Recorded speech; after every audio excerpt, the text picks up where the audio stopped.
Le projet Voix et leadership des femmes, VLF, avec ses partenaires, a initié donc depuis 3 ans une campagne de plaidoyer. Et nous avons relevé 2 articles qui sont des dispositions discriminatoires dans le Code de la famille. Sur l'article 111, nous voulons que l'âge légal du mariage de la fille soit relevé de 16 ans à 18 ans, comme chez le garçon. Et le deuxième article, c'est l'article 187. Le législateur sénégalais dit que c'est le père présumé qui doit donner, donc qui doit déclarer son enfant, qui doit donner la paternité.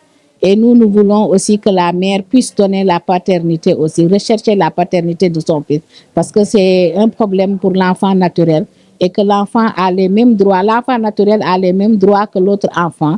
Et pourquoi maintenant continuer à faire prospérer cette discrimination?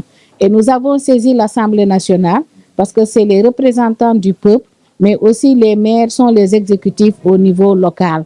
Et c'est eux aussi qui célèbrent les mariages. Et nous avons pensé que ces 2 institutions doivent comprendre l'enjeu donc de la réforme et pouvoir aussi proposer, en tout cas en ce qui concerne les députés, une révision pour que le Code de la famille soit révisé. Et vous le savez, le Code de la famille du Sénégal date de 1972.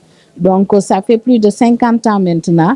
Et il nous faudrait aussi, c'est vrai qu'il a subi des réformes, mais il faut encore revoir parce que le Sénégal s'est inscrit au plan international dans une dynamique de protection des enfants. Et au même titre que les garçons, les filles aussi doivent avoir ces mêmes privilèges. Nous sommes très heureux de recevoir en tout cas l'ONG VLS pour écouter leur plaidoirie et puis les accompagner vers la révision du code de la famille qui, comme elle l'a dit tout à l'heure, dure depuis plusieurs décennies. Maintenant, je pense qu'il est temps d'arrêter, d'évaluer et d'aller vers la révision du code de la famille.